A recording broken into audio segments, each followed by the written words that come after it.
pagsaksi sa mga pangyayaring hindi mo sukat akalain.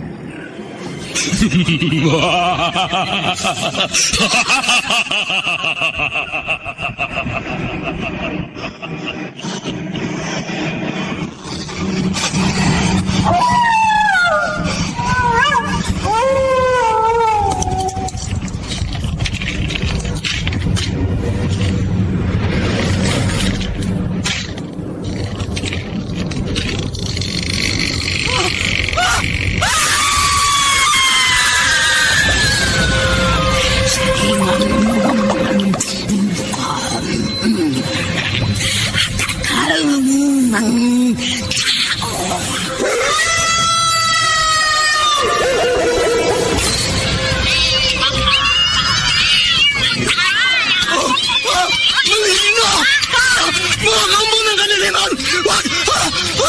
Huwag kayong lalapit sa akin! Wag! Mga kababalaghang hindi kayang tanggapin ng inyong isipan, nagaganap tuwing sasapit ang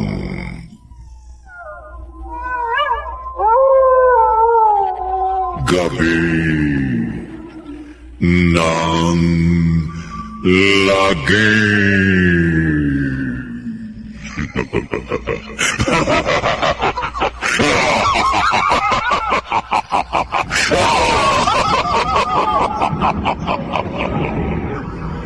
Pinagsamang produksyon ng DZRH at Star City.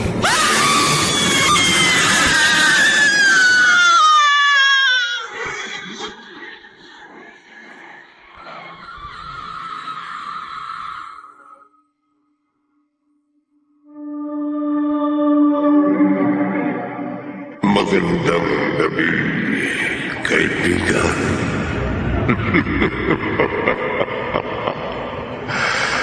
Ang tao ay likas na mahina, likas na makasalanan, at walang karaniwang taong namumuhay ng may likas na kabanalan. Gayunman, ang mahalaga ay may ibang taong namumuhay at nagsisikap na maging banal. Sila na nagsisikap at malinis ang pamumuhay. Sila ang may kakayahang makatulong sa taong sinaliban ng demonyo. Narito ang ating tampok na kwento sa linggong ito na pinamagatang sinaliban ng demonyo. Sa isa na namang gabi ng lagi.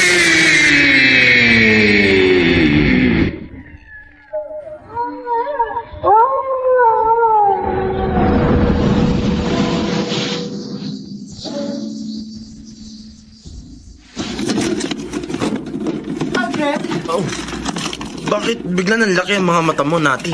Nawawala yung mga pera at alahas dito sa akin drawer. Nawawala? May nagnakaw. Napasok tayo ng magnanakaw? Iisa malamang kumuha sa mga pera at alahas ko. Sino? Si Maura. Si Maura? Oo. Halika sa kwarto ng kasambahay natin. Halika. Maura! Ate Nati, may iuutos po kayo? Nasaan ang mga pera at alahas ko na kinuha mo sa drawer ko? Ate, alahas ninyo. Sinungaling! Ikaw lang ang kasama namin ni Alfred dito sa bahay. At ikaw lang ang pinaglinis ko sa kwarto namin. Ikaw lang! Paano mabubuksan ni Maura ang drawer ng cabinet mo, Nati? Malamang naiwan ko yun na hindi nakasusi. Na sinangantalan mo na magnanakaw na ito. Ate, hindi po ako magnanakaw. Malalaman natin. Asan yung bag mo? Ha? Yung bag mo? Ayan po. Ay, mga damit ko lang po ang laman ng bag na yan, ate. Mga damit mo lang, ha? Opo. Mga damit mo nga lang kaya? Ano to, ha? Ano tong nasa ilalim ng bag mo? Ano to? Mga pera at alahas ko, mga ito! Hindi ko po alam kung paano napunta yung mga yan sa bag ko. Huling-huli ka na sa akto, nagmamang-maangang ka pa? Magnanakaw ka!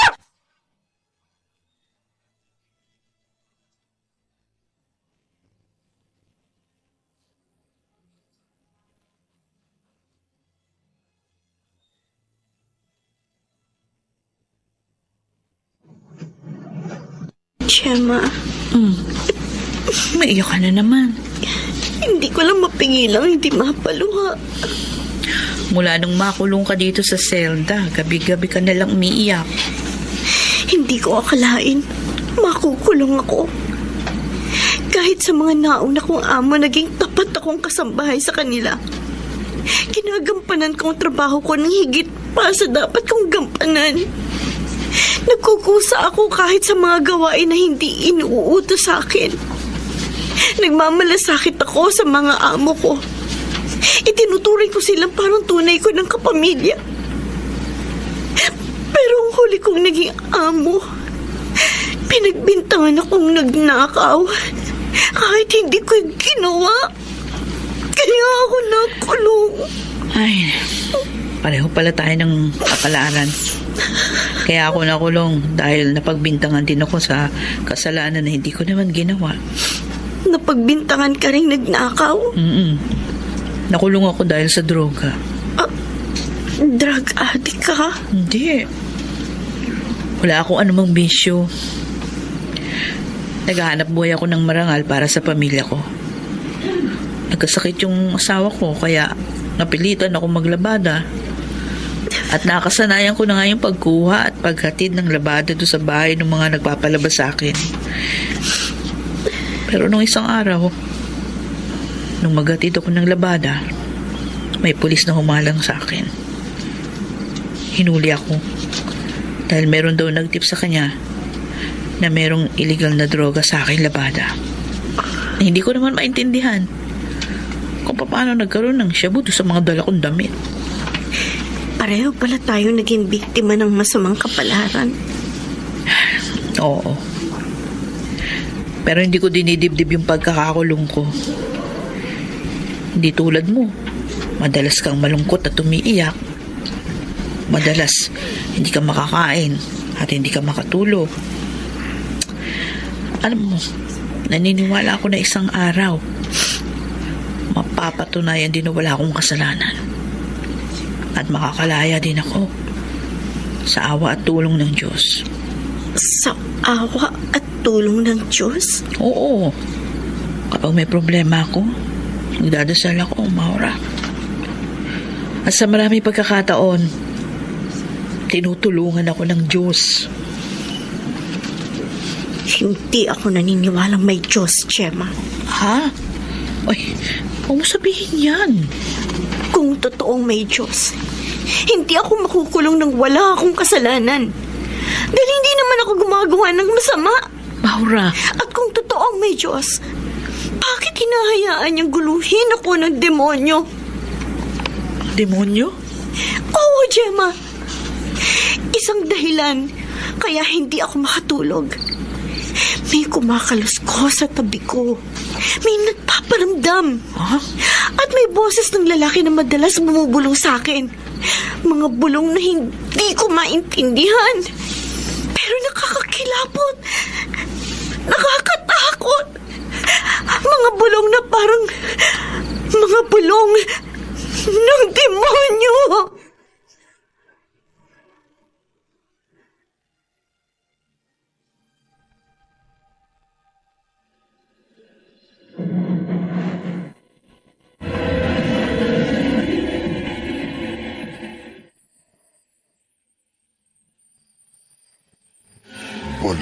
natin ang kasaysayang tampok sa linggong ito sa isa na namang gabi ng lagim.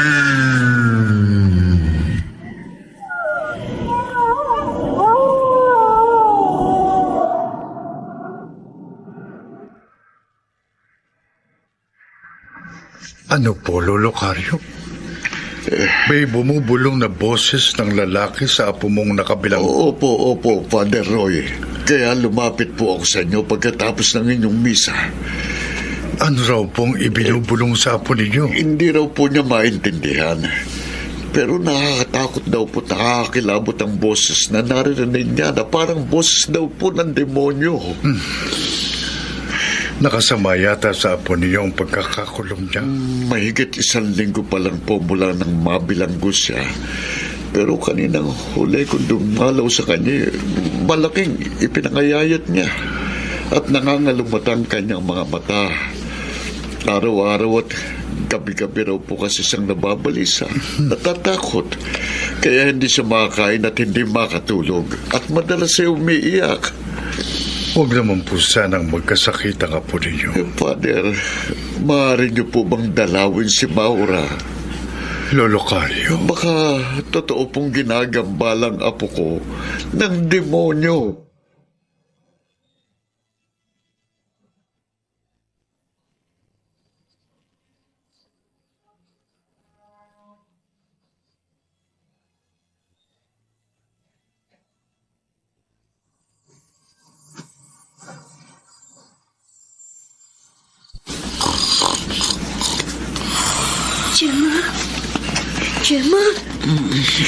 Gemma, gumising ka. Gemma. Oh, uy, Maura. Gemma, bumangon ka muna. Tulungan mo ko. Bakit? Ba't naiiyak nga? Parang nanginginig ka sa takot Ayaw ako tantanan ng mga kuliskos, ng mga pagpaparamdam at na nakakakilabot na boses ng lalaki na bumubulong sa akin. Ano? Ayan ang lalaking bumubulong sa akin, Gemma. Ayan siya. Teka, ano ba pinagsasasabi mo? Puro babae tayo na dito sa selda.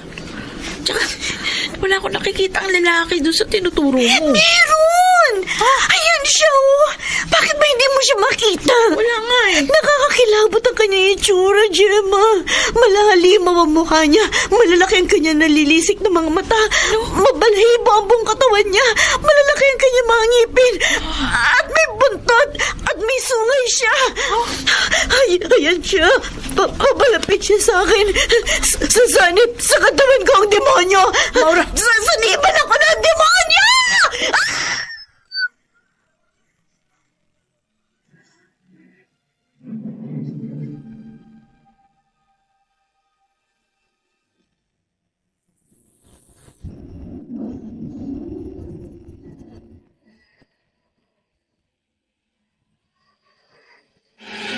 Balikan natin ang kasaysayang tampok sa linggong ito sa isa na namang gabi ng lagim.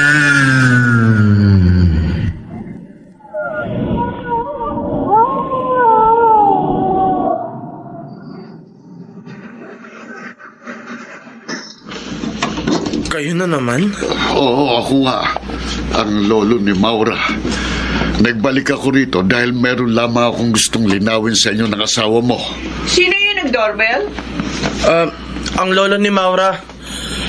Hindi ho ba sinabi na namin sa inyo na minsan nagpunta kayo rito? Na wala na ho tayong dapat pag-usapan pa? Oo. Sinabihan niyo ako noon na hindi magbabagong desisyon yung ipakulong ang apo ko. Dahil pinagbintangan niyo siyang nagnakaw. Totoo, nagnakaw ang apo nyo! Hindi ako makikipagtalo sa inyo. Pero kung galit man kayo kay Maura, kung hindi kayo mapakiusapan na iurong ang demanda sa kanya para siya makalaya, huwag niyo nang dagdagan ng parusa sa kanya. Nakakulong na siya. Huwag niyo na siyang lalo pang pahirapan. Anong gusto niyong sabihin? Habang nakakulong si Maura, May naririnig daw siyang nakakakilabot na boses ng lalaki na bumubulong sa kanya. Ano kung pakialam namin doon? Bah, galit kayo sa apo ko. Kaya gusto niyo siyang lalong mahirapan. Wala ho kaming alam sa bulong na naririnig ng apo nyo. Wala nga kaya. Hindi kaya sa galit niyo sa apo ko, bago siya nakulong, isinumpa niyo siya. Ano? At may ipinakain kayo sa kanya ng mahiwagang damo. Kaya habang nakakulong siya, nakakarinig siya ng nakakakilabot na boses ng lalaki na bumubulong sa kanya. Ipinakulam niyo si Maura. Wala ko kami nalalaman sa mga sinasabi nyo. Umami na kayo. Dahil bago ako naparito sa inyo, sumangguni muna ako sa isang albularyo na tumiyak sa akin na kaya nababagabag ang apo ko. May nagsumpa sa kanya at may nagpakain sa kanya ng mahiwagang damo na nagiging dahilan kaya siya nababagabag. Walang saysay na makapag-usap pa kami sa iyo. Nakikiusap ako sa inyo, nagmamakaawa. Bawiin nyo ng sumpa nyo kay Maura para hindi na siya mabagabag sa nakakakilabot na boses na bumubulong sa kanya sa kulungan. Umalis na kayo. Mahabag kayo sa apo ko. Mahabag kayo. Kapag hindi pa kayo umalis, ipapupulis namin kayo.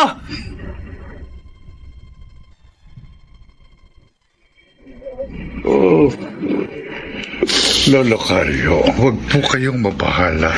Hindi ko mapigil ang hindi mapaluha sa malaking awa ko sa aking apo, Father Roy. At kaya kahit nakahihiya na po sa inyo, paulit-ulit ako nagbabalik rito sa inyo. Dadalawin ko na po ang apo ninyo. Maraming salamat po, Father. Bilang alagad ng simbahan, gagawin ko po ang magagawa ko para matulungan ang apo ninyo.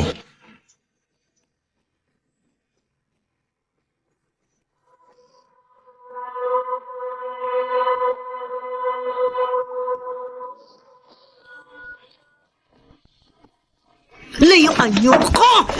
Maura, huminahon ka.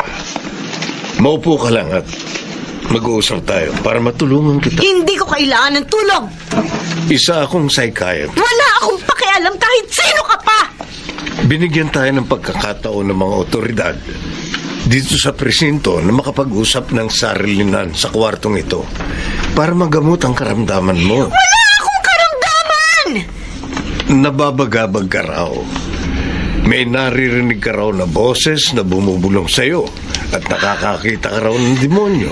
Ayaw mo akong layuan? Ayaw mo akong tigilan? Kaya isusumpa kita! Teka, huwag mo akong panlisikan ng mga mata. Mamatay ka!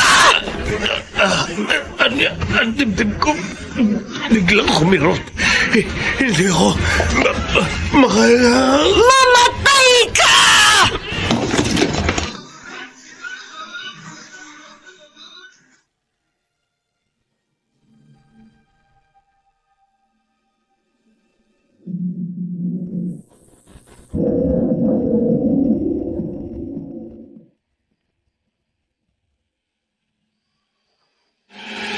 Balikan natin ang kasaysayan.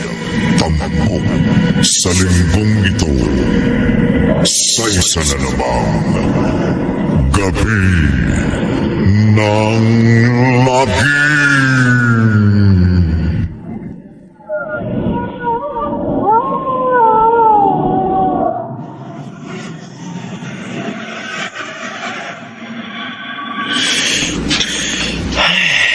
Alfred? Bakit ka napailing? Nati, Chief of Police ang kausap ko sa cellphone bago ka lumapit. Yung hepe sa presinto kung saan nakakulong si Maura. Bakit daw siya tumawag? Meron daw doktor, psychiatrist na pinakiusapan sila para tumulong kay Maura. Dahil nababagabag nga daw ito. May naririnig na bumubulong sa kanya at nakakakita ng demonyo sa selda. Pero habang ginagamot daw si Maura ng psychiatrist, biglang bumagsak daw ito at nawalan ng hininga. Ha? Nati, bago mamatay ang psychiatrist, narinig daw ng ilang pulis na isinumpa ni Maura ang doktor. Alfred? Hindi kaya nakakamatay ang sumpa ni Maura?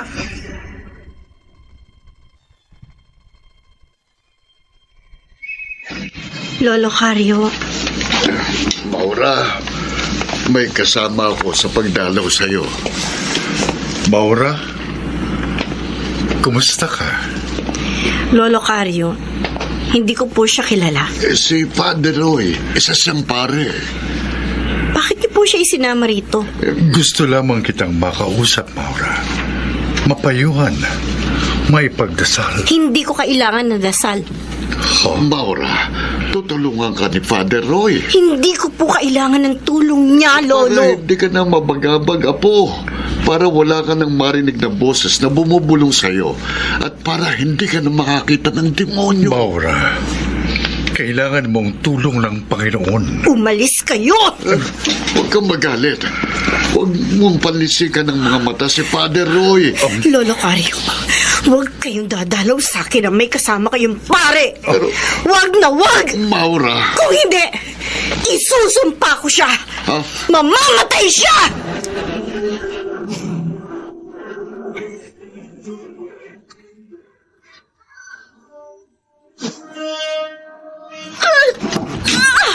Maura, hindi ko mapakali sa higaan mo. Malalim ng gabi. Pahinga ka na. Kanina pa natutulog yung iba nating kasama dito sa selda. Hindi ako makatulog, Gemma. Bakit hawak mo ang braso mo? Pakirot! Ha? Oh. May mga sugat ang braso mo. Sugat na parang marka ng mga ngipin. Mga sugat sa balat na baon hanggang laman. Kinagatok ko, Gemma! Kinagat? Sino kumagat sa'yo? Ang demonyong sumanib sa katawan ko! Ang demonyo! Ha? Ayan! Ayan na naman! Kinakagat naman ako ng demonyo! Diyos ko! Ang ulit-ulit ang kinakagat ang katawan ko! Ano kababalagan ko? Ay! Ayan! Lumilito ko yung mga sugat sa katawan mo. Parang kinagat ng malaking mga ngipin. Mga sugat sa balat ng baon ng laman. Bakit nalilinsik ang mga mata mo, Maura? Ay, bakit nagbago ang boses mo? Boses lalaki. Boses na nagsasalita at hindi ko naman maintindihan. Oh, Diyos ko, pilabot. Anong nangyayari kay Maura? Oh, Diyos ko.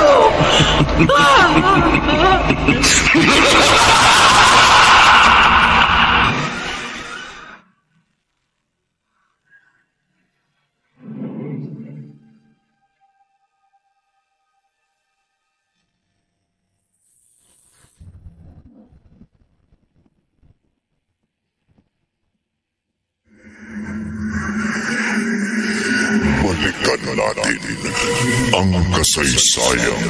Tampok sa linggong ito. Sa isa na namang gabi ng lagim.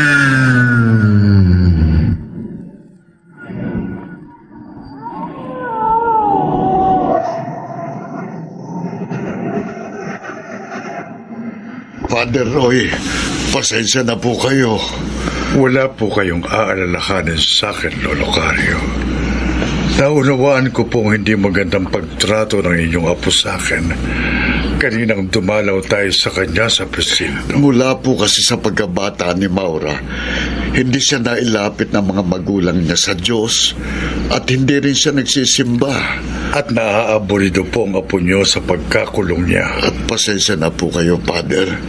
Nagbalik na naman ako rito sa inyo kahit gabi na. Wala naman pong problema. Talaga pong malalim na ang gabi bago ako magpahinga dahil nagdarasal pa ako bago matulog.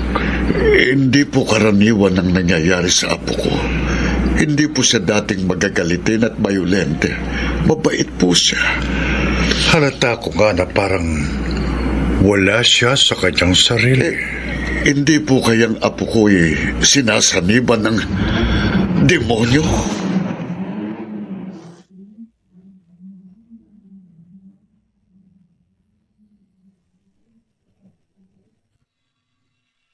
Lolo, sinabi ko na sa inyo na huwag kayong dadalaw sa akin na may kasama kayong pare. Maura, wala namang problema na nagbalik kami ni Father Roy dito sa presinto. Binigyan kami ng lolokaryo mo ng pagkakataong makausap ka namin sa kwartong ito. Dahil kailangan mo ng tulong, Maura. Ilang beses ko bang sasabihin sa inyo na hindi ko kailangan ng tulong nyo? Hindi ko kailangan! Maura, huminahon ka. Hayaan mong may pagdasal ka ni Father Roy. Kalma ka lang, Apo. Bitiwan nyo ako! Maura, Apo. Hindi ako ang apo ninyo!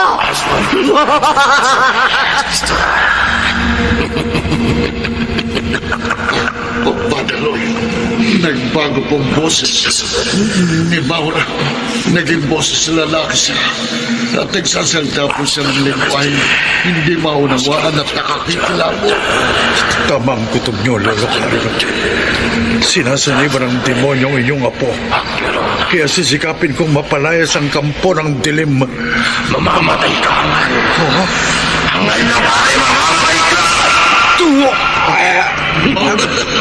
Huwag mo sakalin si Father Roy.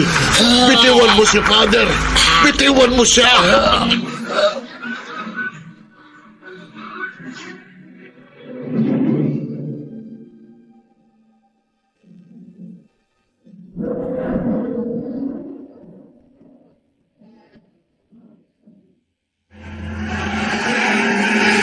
Balikan natin ang kasaysayan. Tampok sa linggong ito. Sa isa na namang gabi ng lagim.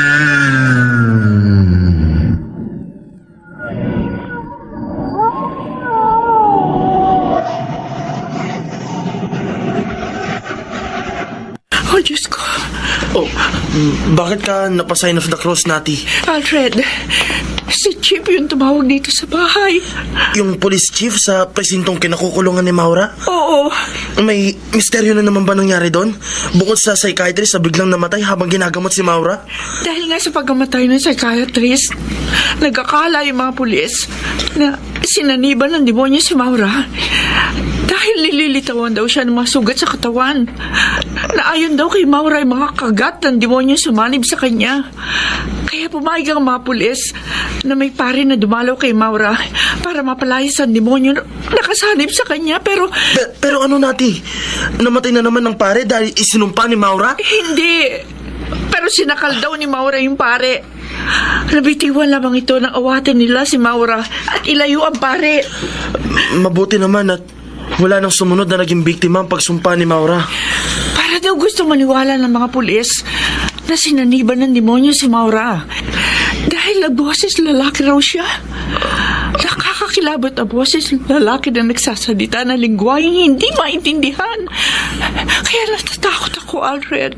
Nati, Kung totoong sinaniban ng demonyo si Maura at namamatay ang mga taong isumpa niya, baka isumpa niya tayo at madamay tayo sa nagiging biktima ng nakamamatay na sumpa ni Maura.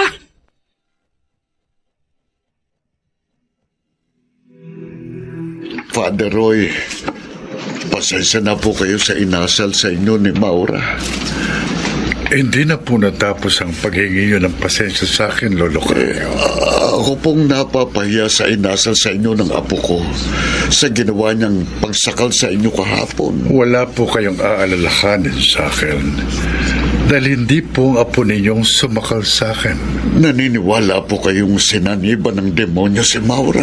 Noong una, hindi ako naniniwala. Pero nang marinig ko mismo na nagbago ang boses ng apo ninyo, nagsalita siya sa nakakakikilabot na boses ng isang lalaki. Naniwala na po ako na sinaniban siya ng demonyo. Naniniwala rin po ako. Dahil na rin po nakita kong mga sugat sa katawan niya. Malalim na mga sugat na likha ng pagkagat ng malalaking ngipin na imposibleng ang apo ko ang may likha dahil may sugat rin siya sa leeg, sa batok at sa kanyang likod. Lolokaryo, Kailangang mapalayas po ang demonyong sumanib sa katawan ng apo ninyo. Kailangan po bang humingi ako ng tulong sa albularyo? Hindi. Dahil ang karunungan ng albularyo, manghuhula at mga naniniwala sa pamahiin ay hindi nagbula sa Diyos. Ganun po ba? Ganon ang katuruan ng simbahan. Sino po kaya ang dapat kong lapitan para makatulong sa apo ko? Ang alagad ng simbahan na may jurisdiksyon o nakasasakop sa kinaroroonan ng taong sinasaniban ng demonyo. Ang pari na isang exorcist At ano po, Father? at sumailalim sa matinding pagsasanay sa exorcism. Katulad ng pinagdaanan kong mga seminar noong ako ay ipadala sa ibang bansa upang lumahok sa mga seminar para sa mga exorcist. Father Roy, Isang gaya kong lehitimong exorcist o tagapagpalayas ng demonyo lamang ang makatutulong sa apo niyo, Lolo Cario. Dahil ang magpalayas po ng demonyo ay lubhang mapanganib, mahirap,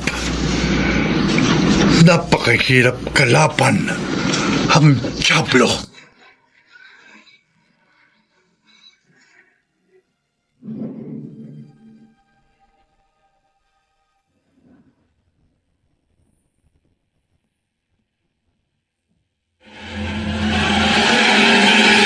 Balikan natin ang kasaysayan. Tampok sa linggong ito. Sa isa na namang gabi ng lagim.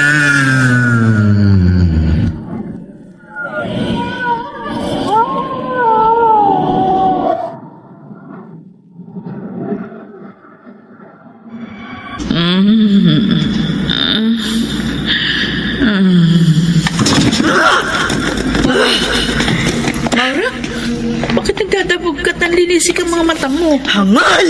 Ha? Hindi ako si Maura!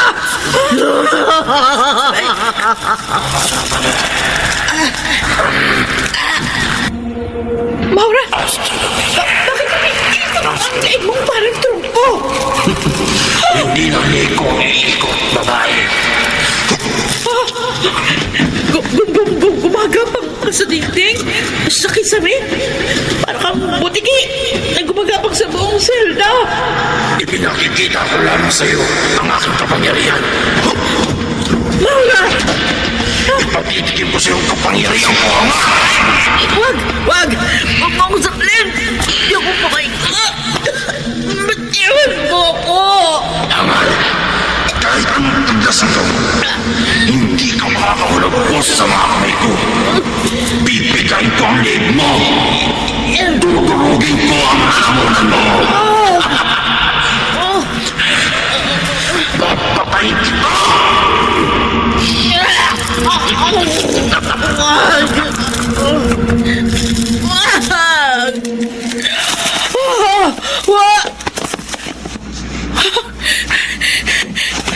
Panaginip. Napakasamang panaginip. Muntik na akong pinatay ng demonyo. Ng demonyong sumanib sa katawan ni Maura.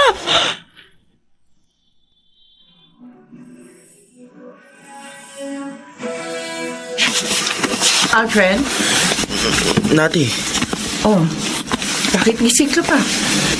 hindi ako makatulog eh. Dahil kay Maura? Naaawa ako sa kanya. Bakit ka maaawa sa magnanakaw na yon?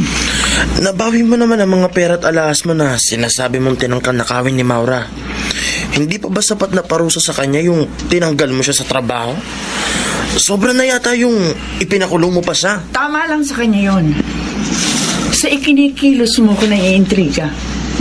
Okay lang kung natatakot ka na baka isumpa tayo ni Maura, Alfred. Kung totoong nakamamatay yung sumpa niya. Pero huwag kang maawa sa kanya. At lalong huwag kang magkaroon ng simpatya sa kanya. Bakit ako magkakaroon ng simpatya kay Maura? O, di ikaw ang sumagot sa tanong mo. Umiiral na naman yata ang iyong pagiging selosa. Kumikilos lang ako at nagsasalita ayon sa nakikita at naririnig ko. Oh, bakit? Bakit napapailing ka? Naaawa ako kay Maura dahil kung totoong sinasaniban siya ng demonyo, nanganganib ang buhay niya. May mga nabalitaan akong sinaniban ng demonyo na nahirapan ng husto. At dahil sa matinding hirap, nalagutan ng hininga. Baka sapitin din yun ni Maura ang mamatay sa pagpapahirap ng demonyong sumanib sa katawan niya.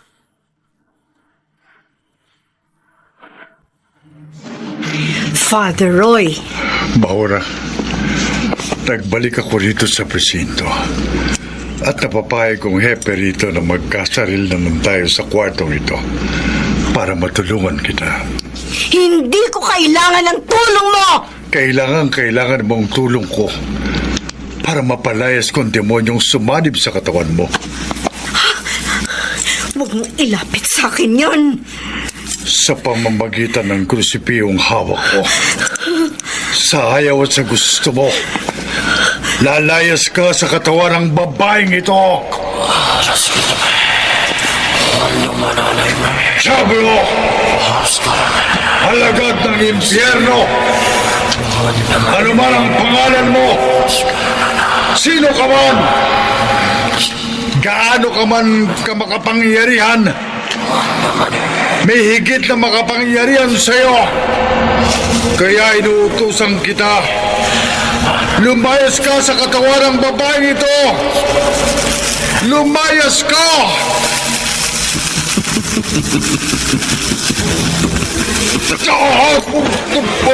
Nagliyab ang hawak kong krusipyo. Ang kamay ko, nasunog ang mga daliri ko.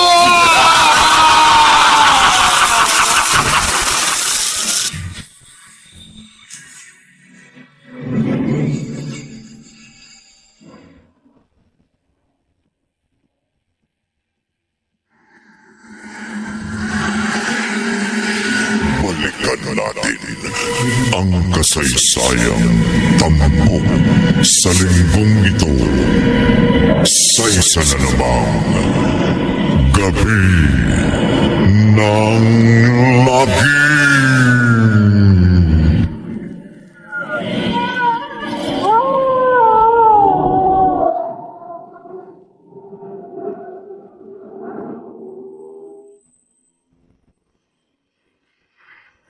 Bakit po kayo napailing, Father Roy? Lolo Cario, lubhang makapangyarihan pong demonyong sumanib sa katawan ni Maura.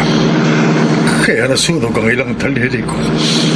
At kaya nahihirapan ako sa pagmamaneho nitong aking sasakyan. Pero hindi ako titigil sa pagbalik sa presinto. At pagbabakasakaling matulungan ko ang inyong apo. Kung may maitutulong lang po sana ako, Father. Bakit po hindi? Pwede niyo pong subukan, Lolo Cario. Ha? Ano po malay natin?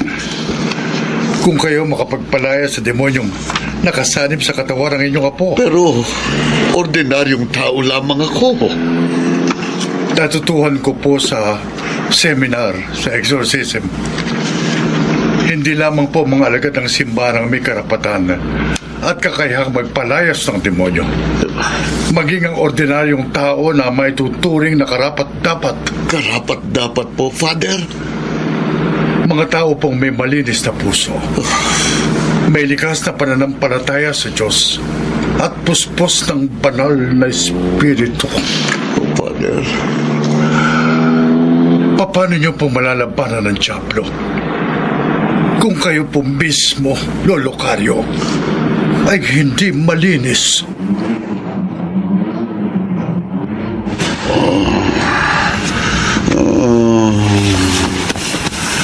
Lolo Cario, hindi po tayo magkalaban. Diablo, demonyo, nakasanib sa katawan ng aking apo. Sa pangalan ng Panginoong Hesukristo, inuutusan kita. Lumayas ka sa katawan ni Maura. Lumayas ka!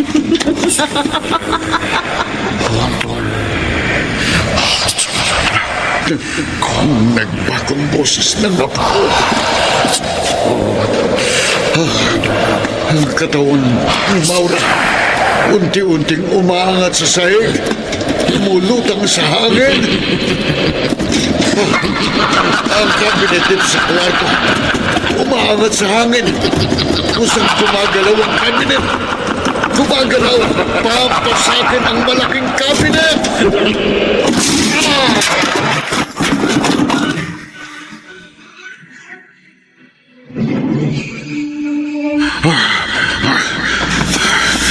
Panaginip lang. Salamat sa Diyos, panaginip lang. Hindi totoo. Panaginip lang na muntik na akong napahamak dahil sa bagsik ng kapangyarihan ng demonyong sumanib sa katawan ni Maura.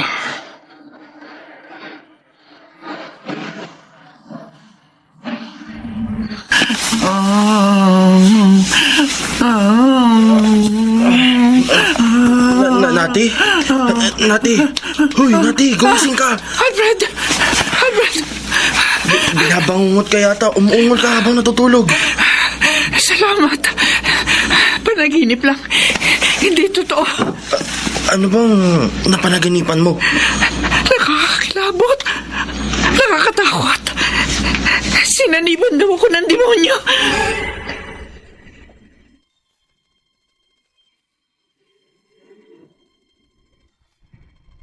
Lolo Carlo, ang demonyo po ay hindi sumasanib sa tao sa pamamagitan ng panaginip. Mabuti naman kung ganun, Father Roy. Dahil yun pong kinatatakutan kong mangyari sa akin. May pagkakataon po kasi na nananaginip ako ng masama na parang binabangungot na po ako. Ang totoo po, kadalasang hindi namamalaya ng isang tao na sinasaniban siya ng demonyo. Dalubhasa kasi ang mga dyablo sa panlilinlang. Paano po nakakapasok ang demonyo sa katawan ng tao? Dahil na rin po sa kagagawa ng tao. Ano pong ibig niyong sabihin? May ibang tao kasi na hindi nila namamalayang binubuksan nila ang kanilang sarili sa impluwensya ng demonyo. Gaya ng mga taong naniniwala sa mga manghuhula, albularyo at pamahiin na labag sa turo ng simbahan. Pinaniniwalaan nila mga bagay na may pagdududa sa kakayahan at kapangyarihan ng Diyos. Lalo na po yung mga hindi sumasampalataya sa Panginoon. Father, Kaya napapasok ng demonyo ang kanilang katawan. marami po akong natututuhan sa inyo kaya nawiwilay kong puntahan kayo. Tungkol naman po sa tanong niyo sa akin kung matutulungan ko ang iyong apo. Yun rin po ang gusto kong malaman. Mapapalayas niyo po kayang demonyong sumanib sa katawan ni Maura. Iyan po ang titiyakin ko, Lolo Carlo. Kaya gagawin ko na po ang ultimatum na ritual na natutuhan ko sa ibang bansa bilang isang exorcist. Father Roy, Sa susunod ko pong pagdalaw kay Mauro, sisiguruhin kong mapapalayas ko ng demonyong sumanib sa kanya.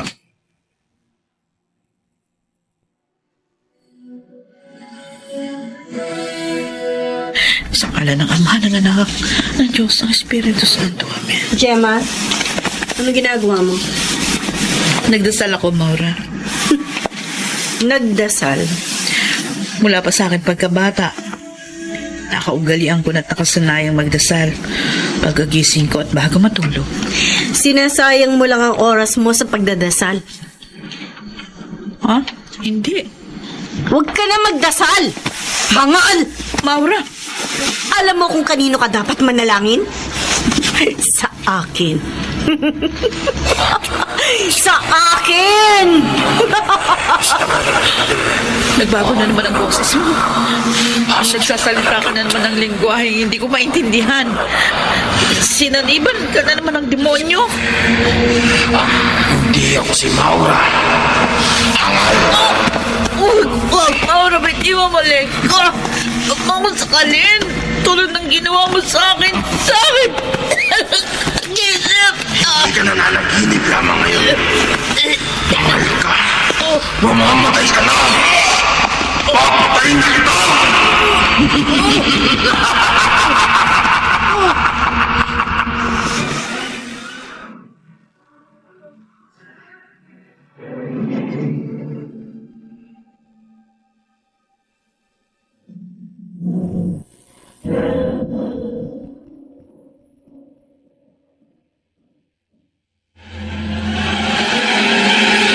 Balikan natin ang kasaysayan tampok sa linggong ito. Sa isa na namang gabi ng lagim.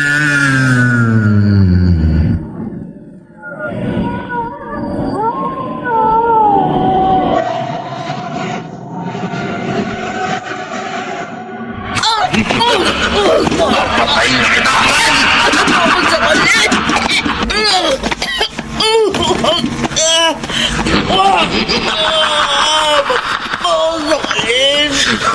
Hindi ka makakalagpas sa mga kamay ko.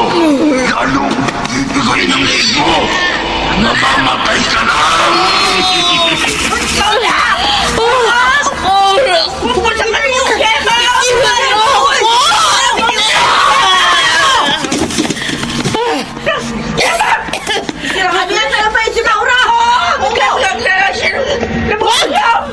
Huwag niyo sasaktan si Maura!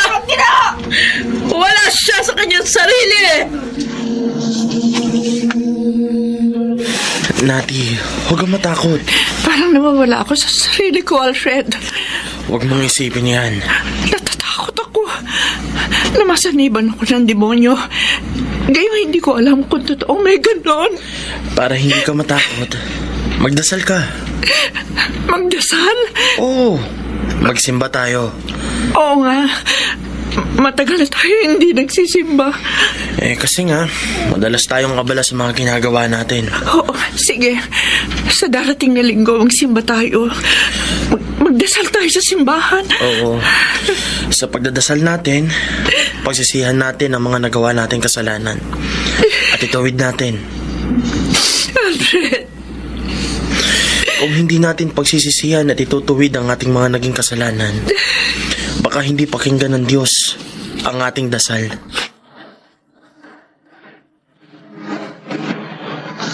Father Roy, bakit napailing na naman kayo? Gayong ko lang po na pagmastak mabuti, Lolo Cario. Tadtad nga po pala ng sugat ang katawan ni Maura. Mga sugat sa kanyang balat na pauna hanggang laman na parang kinagat ng malalaking ngipin. Kaya nga po pati ang mga pulis na kasama natin dito sa kwarto naaawa sa apo ko na nakaupo lang at walang kibo. Hindi na po ba kayo lalabas ng mga pulis dito sa kwarto, Lolo Cario? Hindi na raw po, Father, para mabantayan namin kayo habang kinagamot niyo si Maura. Sige po. Tumabi na po kayo ng mga pulis, Lolo Cario. Uumpisahan ko na po ang dapat kong gawin para mapalayas ang demonyong sumanib sa katawan ng inyong apo. Ingat po kayo, Father. At baka maging violente na naman si Maura. Oo, sir, dito po tayo sa tabi. Maura, naparito ko para tulungan ka.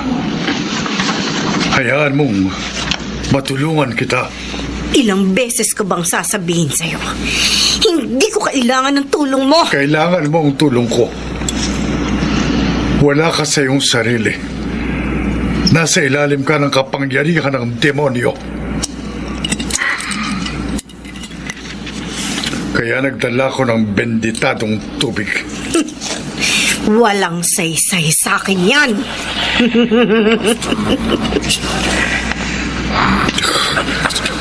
Demonyo. Demonyong nakasanib sa katawan ng babaeng ito. Sa hayaw at sa gusto mo, lalayas ka! Sasabuyan kita ng holy water!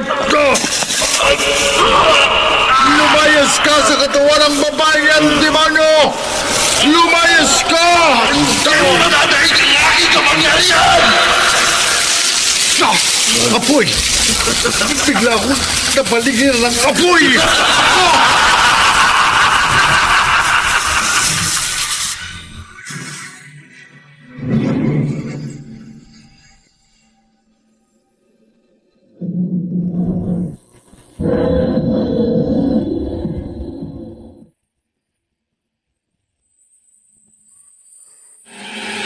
Balikan natin ang kasaysayan tampok sa linggong ito sa isa na namang gabi ng lagim.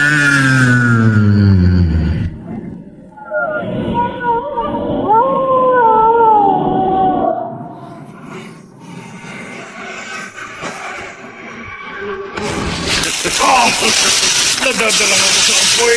Nakapalibot sa akin. Hangal! Isa kang hangal! Salamat. Napula ang apoy ng isang pulis na kumuha ng fire extinguisher. Akala mo mapapalayas mo ko sa katawan ng babae. Nagkakamali ka. Mabibigo ka.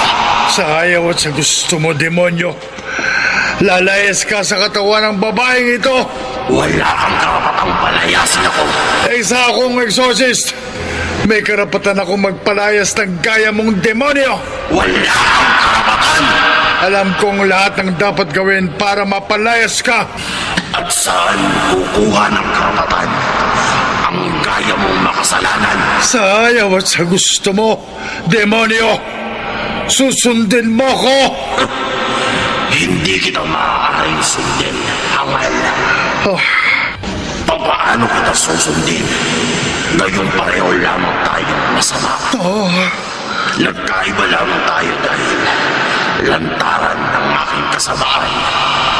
Samantalang ikaw, ikinukubli mo ang iyong pagiging masama. Nagbabalat tayo ka. Nagkukunwari. Nagpapanggap. Nanlilinlang. wala akong alam sa sinasabi mo. Sinungaling! Nangangaral ka. Nagkukunwaring mabuting tao. Pero sa likod ng pagkatao mo, nakahuli ang kasamaan mo. Ang malaki mong pagkakasala, ang ginawa mong pagsasamantala sa isang inosenteng batang babae. Demonyo!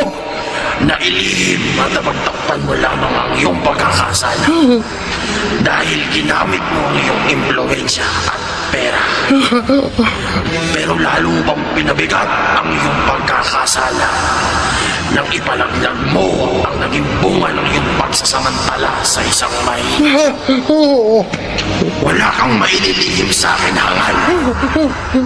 Kabaligtaran ng ipinangangaral mo ang iyong ginagawa.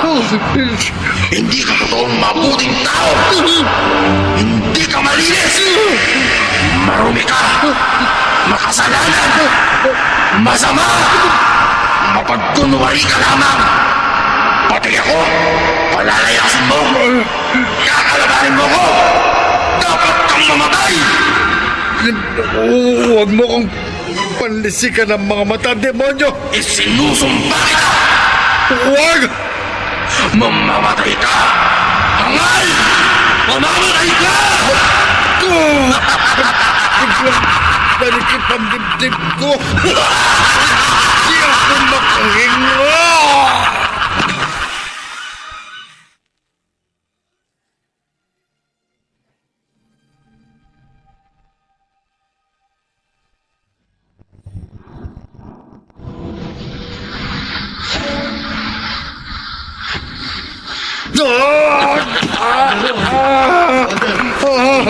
Bakit po kayo napabagsak sa hig?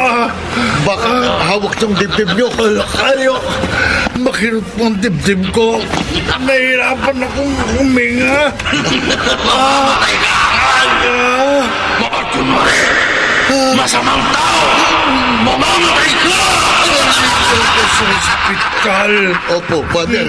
Isusugod namin kayo ng mga pulis sa ospital. Nirap na ako. Oh, Father. Mamatay na yata.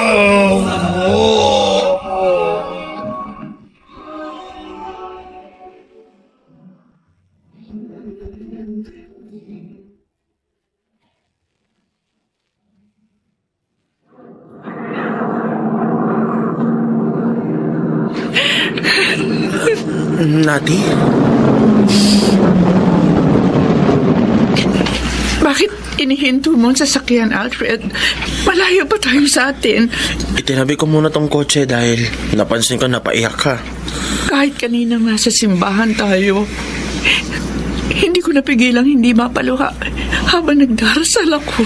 May masakit ba sa'yo? Wala. Baka may nararamdaman kang hindi mabuti sa katawan mo. At kailangan dumaan muna tayo sa ospital bago tayo umuwi, ha? Wala akong problema sa katawan ko. Sa isip mo. Wala! Nati, may gumugulo ba sa isip mo? Mayroon, Alfred. Anong... May naging kasalanan ako na inihingi ko na ng tawad sa Diyos. Pero nakukonsensya pa rin ako. Anong naging kasalanan mo, Nati? Ano?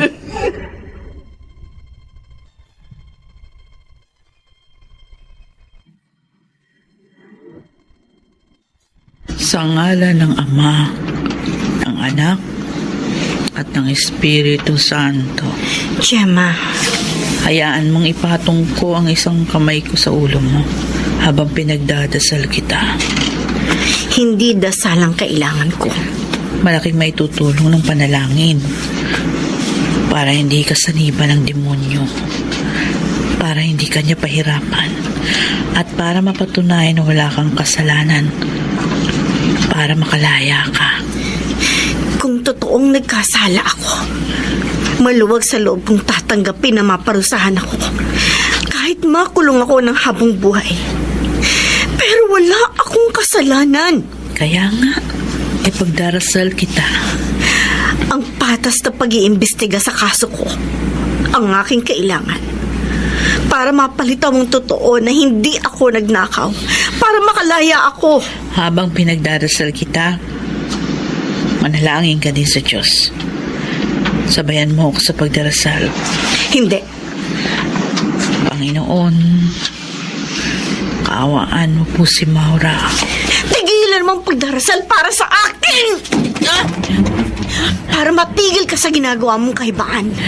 Isusumpa kita, Gemma. Maura! Mamatay ka. Mamatay ka! Nahihirap. Mamatay ka na, Gemma! Mamatay ka na!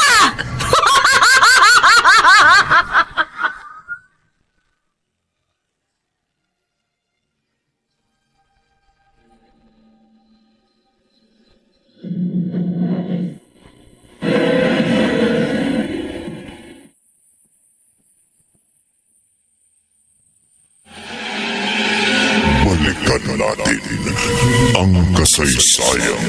Tampok sa linggong ito.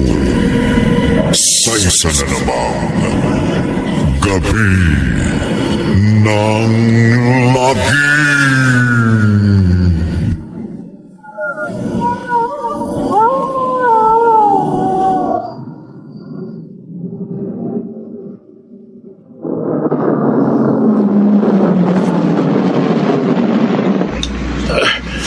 Kanina pa ako naghihintay sa inyong mag-asawa rito sa labas ng inyong gate. Kayo ang lolo ni Maura, hindi ho ba? Ako nga ho. Naparito uli ako sa inyo para makiusap. Para magmakaawa. Lolo? Kung totoo mang nagkasala sa inyong apo ko, patawarin niyo na sana siya. Hirap na siya sa kulungan. Ayaw siyang patahimikin ng demonyong sumanib sa katawan niya. Kaya awang-awa ako sa apo ko. Pareho ho kami na apo niyo. Sinaniban ka rin ng demonyo? Hindi ho.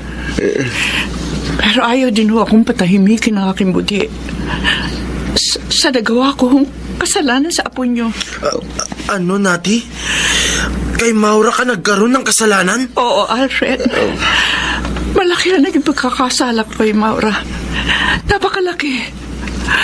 At para hindi na ako usigin ng aking konsensya, itutuwid ko ang aking nagawang pagkakamali. Hihingi ako ng tawad kay Maura.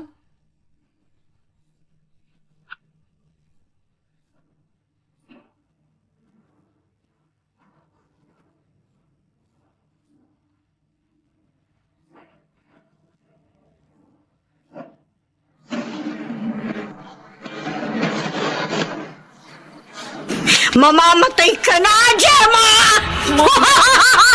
Wala ka na naman sa sarili mo. Hindi ako si Maura!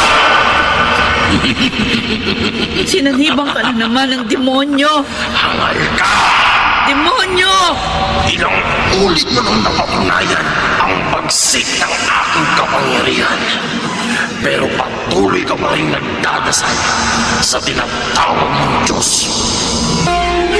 Dahil ang Diyos ang tunay na makapangyarihan at hindi ikaw, demonyo! Ako ang kilalanin mong Panginoon. Hindi! Kapag hindi mo kinilala ang Panginoon, matitikman mo na ang iba yung pagsik ng aking kapangyarihan. Mamamatay ka na! Di ako natatakot sa iyo. Patataluin ko sa nanlilisip kong mga mata ang aking kapangyarihan para pahirapan ka. Naglilitawan ang mga sugat sa katawan ko. Mga sugat sa balat, nabaol hanggang laman. Mga sugat na parang kinagat ng malalaking ngipin. Hindi ko na patatanggalin ng buhay mo, Hangal. Lalo kitang pahihirapan para huminto na ang iyong paghina. Oh, Diyos ko! Para tulad ng iba kong naging biktima, Panginoon ko!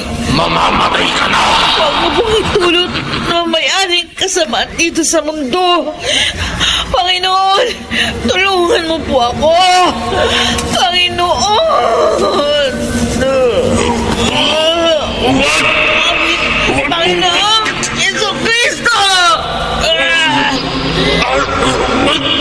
Huwag mong pagkitin ang pangalan yan! Nabibigyan mo! Panginoon! Sa pamamagitan ng iyong kapangyarihan, palayasin mo ang demonyong sumanib sa katawan ni Maura. Palayasin mo po, Panginoong Yesu Cristo! Nabibigyan mo! Nabibigyan mo!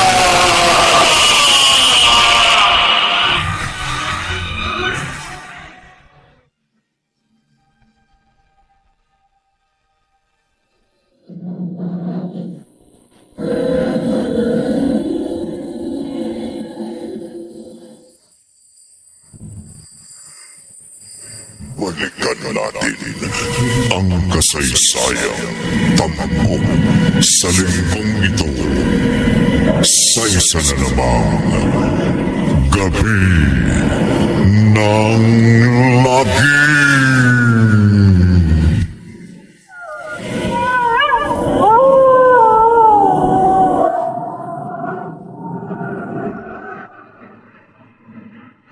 Ano po?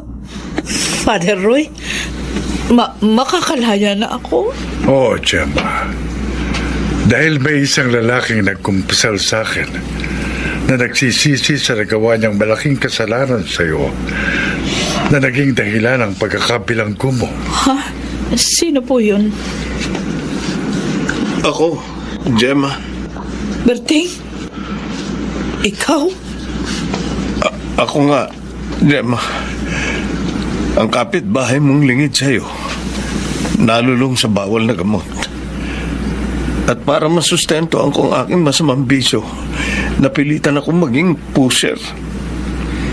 Pero nang maging mainit ako sa mga mata ng batas, dahil sa pagtutulak ko ng droga, naisipan kong gamitin kang courier ng drugs nang hindi mo alam. Palihim kong nilagyan ng shabu mga labada mo na dadalhin mo sa isang customer na kliyente ko rin sa droga na naging dahilan ng pagkakulong mo. Berting, Patawarin mo ko, Gemma. Sa pagkakabilanggo mo, naawa ako sa iyo. Inusig ako ng aking konsyensya. Kaya isusuko ko ang aking sarili sa mga otoridad at ipagtatapat ko sa kanila na wala kang kasalanan para makalaya ka. salamat, Berting. Kung mayroong dapat makulong, Gemma, hindi ikaw. Hindi ang gaya mong mulat sa pool ay naging makatiyos at nagsisikap maging banal. Kaya naging karapat-dapat kang makapagpalayas ng demonyong sumanib kay Maura. Father Roy, Ikaw, Gemma. Ikaw rin ang nagmulat sa akin na pagsisihan kong nagawa kong kasalanan at ituwid kong nagawa kong kamalian at pagbayaran ko ang aking nagawang pagkakasala. Kaya ipagtatapat ko ang nagawa kong kasalanan sa mga nakatataas ng simbahan. Pagkakasalang inilihim ko sa mahabang panahon at handa akong tanggapin anuman ang maging parusa sa akin. Mga hulugan man yun ng pagtiwalag sa akin sa pagiging alagad ng simbahan.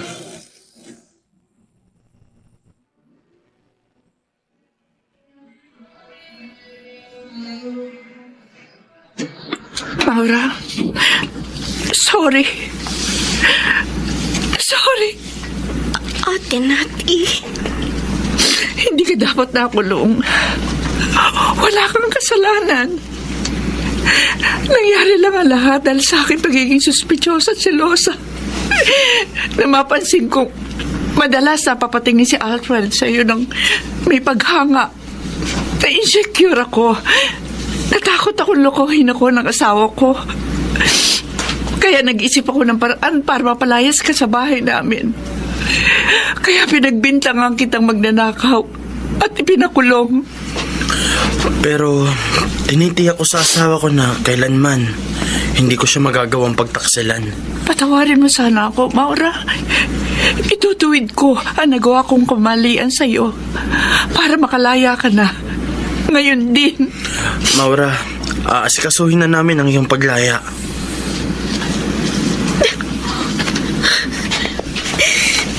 pag may kataon, Maura, sabay tayong makakalaya. tama ka, Gemma. Totoo ang paniniwala mo. Ang pananampalataya mo. Kapag nagdasal tayo, pakikinggan ng Diyos ang dasal natin. Tama ka. Tulad ng panalangin ko, hinipon ng Panginoon ang puso ng mga taong nakagawa ng pagkakamali para ituwid ang kanilang pagkakasala. Kaya makakalaya na rin tayo sa awa at tulong ng Diyos.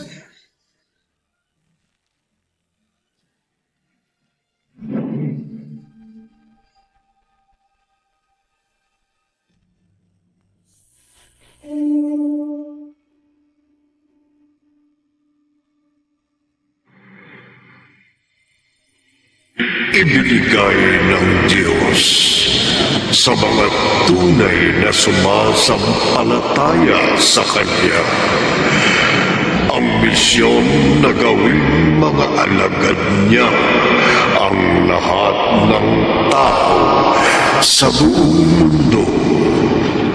Kung kaya't ang sino mang taong tunay na sumasampalataya sa Panginoon na kanyang inatasan ay may kakayahang magpalaya ng kanyang kapwa na bihag ng Diablo.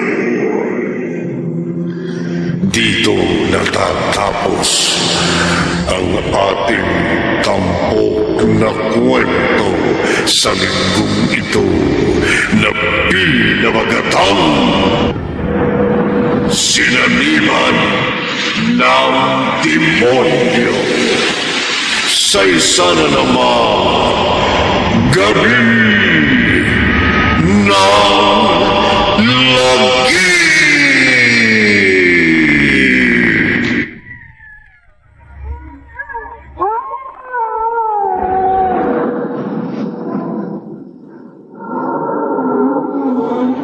Mga nagsiganap, Chiquit del Carmen Amor, Bobby Cruz, Rosana Villegas, Leo Angelo Alcantara, Susan Robles, at Phil Cruz. Naglapat ng tunog, Temyong, sa musika ni Buboy Salonga. Supervisyong teknikal ni na Eric Lucero at Bong Boyar. Isinulat ni Orly Aquino at sa direksyon Leonel Benjamin. Gabi ng lagi. When I first listened to, I thought this would be a straightforward possession story. A woman in jail starts seeing something terrifying. A priest comes in. The demon reveals itself. Then maybe there is an exorcism, a spiritual battle, and eventually the evil is defeated. But this episode is actually more layered than that. Because the real horror is not only the demon. The real horror is injustice. The real horror is a woman losing her freedom because someone lied. The real horror is how jealousy, pride, fear, and hidden sin can destroy innocent lives. And that is what makes this episode feel heavier than a simple supernatural story. At the center of the episode is a housemaid who is accused of stealing from her employers, and Alfred, from the beginning, insists she did not steal anything. But the stolen money and jewelry are found in her bag, so everyone assumes she is guilty. That moment is painful because it shows how easily an innocent person can be trapped. Has no power, she is only a worker in the house. She depends on her employers, and when they accuse her, her words mean almost nothing. She can cry, explain, and deny it, but the evidence appears to be against her. And that is where the episode starts its emotional horror. Before the demon appears is already suffering. She is jailed, she is ashamed, she is confused, she does not understand why this happened to her. She knows she lived honestly, worked hard, and served her employers faithfully, but none of that protects her from false accusation. That is a strong opening because it makes us sympathize with her immediately. Is not introduced as a bad person being punished for evil. She is introduced as a victim of someone else's lie. And once she is inside the jail, the suffering becomes deeper. She cannot sleep, she cries at night, she hears whispers, she feels a presence around her. She starts seeing a terrifying figure that others cannot see. This is where the title begins to take shape, possessed by a demon. But the episode is smart because it does not immediately make the possession only a monster problem. It connects the possession to broken emotional state. She is innocent, but she is trapped. She is afraid, but nobody fully understands. She is spiritually vulnerable because her suffering has made her question God. That part is important. When Gemma, her cellmate, talks about praying and trusting God, says she does not believe in God anymore. She asks why God would allow her to be jailed if she did nothing wrong. She asks why God would allow a demon to torment her. That reaction feels very human. People often lose faith not because they hate goodness, but because they feel abandoned by it. Anger does not come from evil, it comes from pain. And that is exactly where darkness enters. This episode shows that a demon does not always attack someone because that person is evil. Sometimes evil attacks someone who is wounded, isolated, and full of despair. That makes possession tragic. She is not simply a vessel of evil. She is a suffering person being tormented while already carrying the pain of injustice. Then we meet Gemma, and I think Gemma is one of the strongest characters in the episode. Gemma is also imprisoned unfairly. She was accused because illegal drugs were found in laundry she was delivering, even though she says she had no idea how they got there. So she and are in similar situations. Both are women accused of crimes they did not commit. But their responses are different. Becomes hopeless and angry, Gemma holds on to faith. That contrast is powerful. Gemma does not deny that life is unfair. She does not pretend jail is easy. But she believes that one day the truth will come out. She prays. She trusts that God will help her. At first, rejects that belief. She cannot understand how Gemma can still have faith after being falsely accused. But by the end, Gemma becomes the key to freedom. That is a beautiful arc. The woman who seemed powerless becomes the one spiritually strong enough to stand against darkness. Then there is Lolo's grandfather. His love for is very emotional. He believes in her innocence.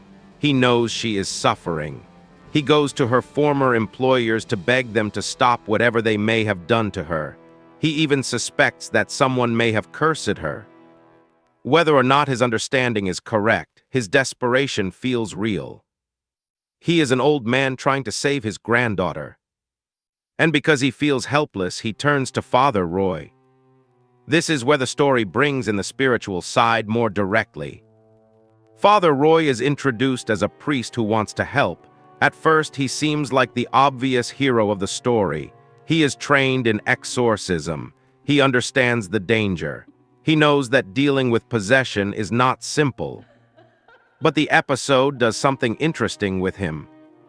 It shows that being a priest is not enough if the heart is not clean. That is one of the most surprising and important parts of the story. When Father Roy tries to confront the demon exposes his hidden sins. It accuses him of hypocrisy. It reminds him of things he has done in secret. It says that he looks holy on the outside, but inside he carries guilt. This is a strong moral twist. The episode is not attacking faith, it is attacking hypocrisy. It says that spiritual authority without repentance is weak. Father Roy may know the ritual, he may know the words, he may have the official role, but the demon uses his own hidden sins against him. And that makes the exorcism more complicated. This is not just about saying the right prayer. It is about the state of the soul. That is why Father Roy struggles. The demon does not only fight him with supernatural force, it fights him with truth. It exposes what he wants to hide. That part is very effective because it gives the demon psychological power.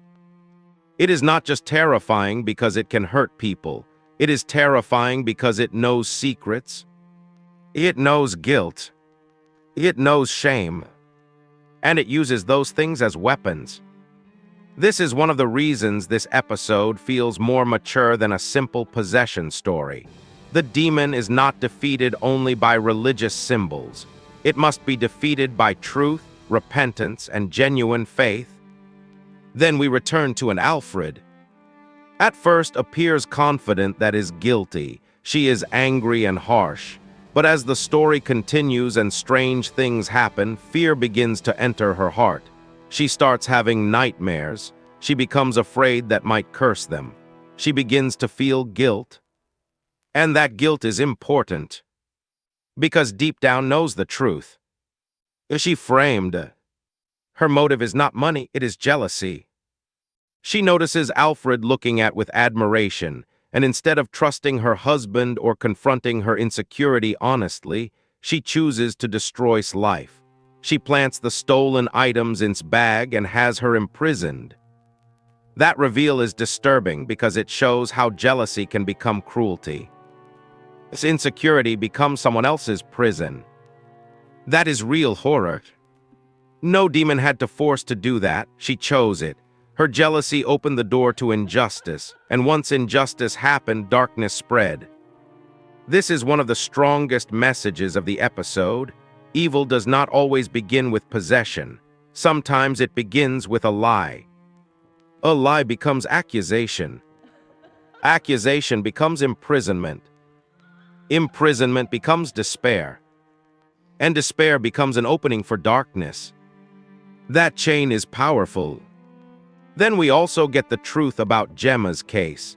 A man named confesses that he secretly used her laundry delivery to transport drugs.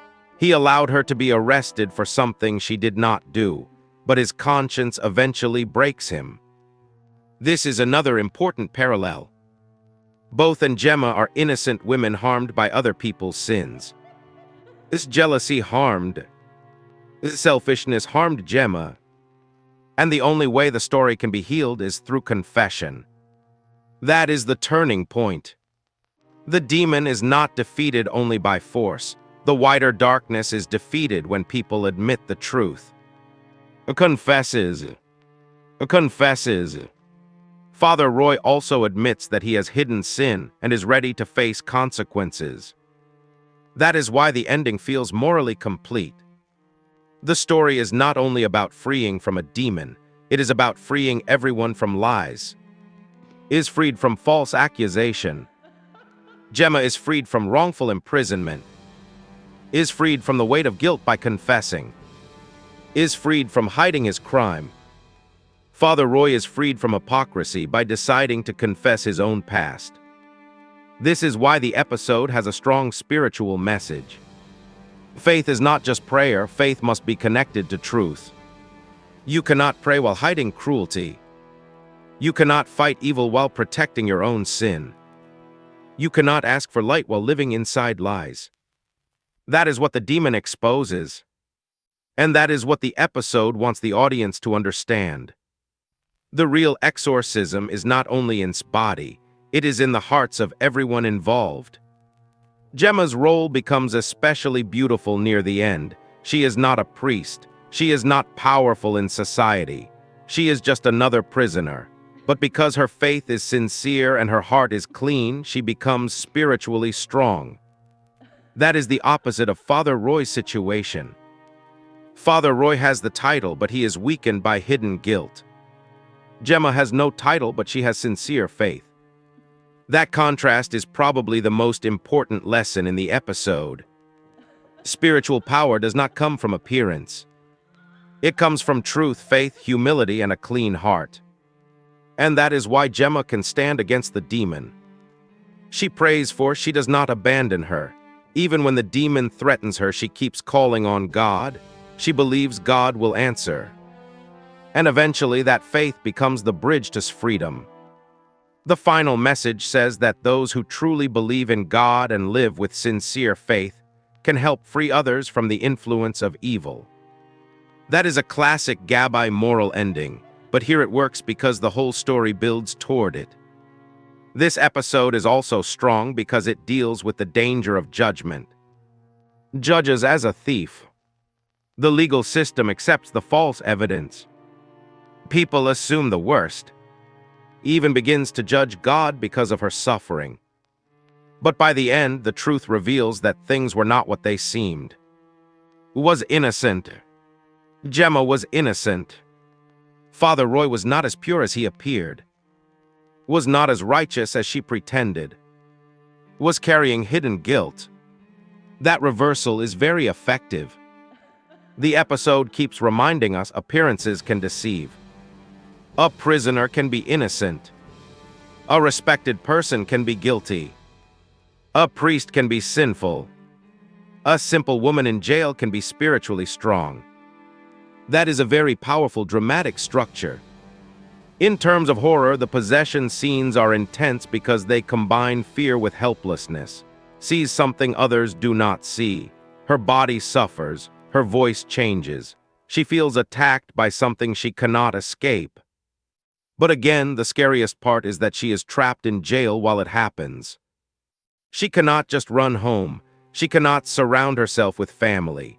She is locked in a cell, already punished for something she did not do, and now she is being spiritually tormented too. That is a very claustrophobic kind of horror. The jail becomes a place of double imprisonment, physical and spiritual. That setting works well. It also makes Gemma's presence more meaningful. In a place where feels abandoned, Gemma becomes the one person who stays with her. Even when it's frightening, Gemma still sees the person underneath. That is compassion. And compassion is what the demon hates. Because evil wants isolation. It wants to believe nobody can help her. It wants her to reject prayer, reject God, reject hope, and give in to fear. But Gemma refuses to leave her alone spiritually. That is why she matters. Another thing I like about this episode is that the demon's power is not treated like entertainment only. It has a moral purpose in the story. It reveals hidden corruption. It pressures people to confess. It exposes weakness. Of course, the demon is evil, but the story uses its presence to reveal the truth that humans were hiding. That is very interesting. The darkness did not create all the sins in the story. It exploited them. This jealousy was already there. This crime was already there. Father Roy's guilt was already there. This despair was already there. The demon uses all of these things. That is why the solution must also address all of them. You cannot remove the demon while leaving the lies untouched. That is a strong message. And the ending, where the truth finally comes out, feels satisfying because justice is restored on multiple levels. Is no longer just the possessed prisoner. She is recognized as an innocent person who was wronged. Gemma is no longer just the other inmate. She is also proven innocent and becomes an example of faith. Must face what she did. Must surrender. Father Roy must repent. That gives the episode a sense of moral balance. The people who caused harm must admit it. The innocent must be freed. The darkness must be cast out. For a classic radio horror drama, that is a complete and satisfying structure. Now, if we talk about the emotional theme, I think the strongest one is this. Injustice can make a person spiritually vulnerable. Was already hurt by false accusation. She was isolated, scared, and angry. That pain almost swallowed her. But the story also says that faith and truth can restore what injustice destroys. That is an encouraging message. It does not say bad things never happen to good people. In fact, the whole story proves that bad things do happen to good people. But it says that truth can still rise. It says that prayer can still matter. It says that people who did wrong can still repent. It says that God can still work through someone society ignores. And that someone is Gemma. For me, Gemma is the heart of the episode. She has every reason to be bitter. She is also falsely imprisoned. She could easily say, God abandoned me too. But instead, she prays. She holds on. She encourages. And by the end, her faith becomes the reason both of them move toward freedom. That is beautiful. This arc is also meaningful. She begins hopeless, angry, and afraid. She says she does not believe in God, but through the truth coming out and the faith of Gemma, she begins to understand that she was not abandoned forever. Her freedom is not only legal, it is spiritual.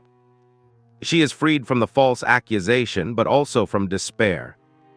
That is what gives the ending emotional weight. The title sounds like the story is only about a possessed person, but after listening, I think the title can mean more than that.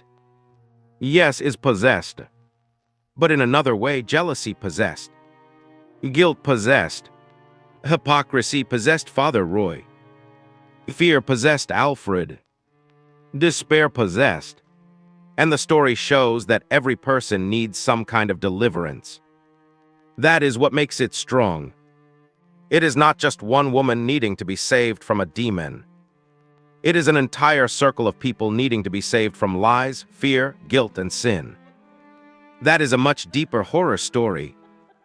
Because the demon is frightening, but the human sins around it are what allowed the nightmare to grow. So my final reaction to is that it is a powerful spiritual horror episode with a strong moral lesson. It has possession, fear, strange voices, and exorcism elements, but its real strength is in the human drama. Suffers because of a lie. Gemma survives because of faith. Confesses because guilt becomes too heavy. Confesses because conscience finally wins. Father Roy learns that holiness cannot be faked.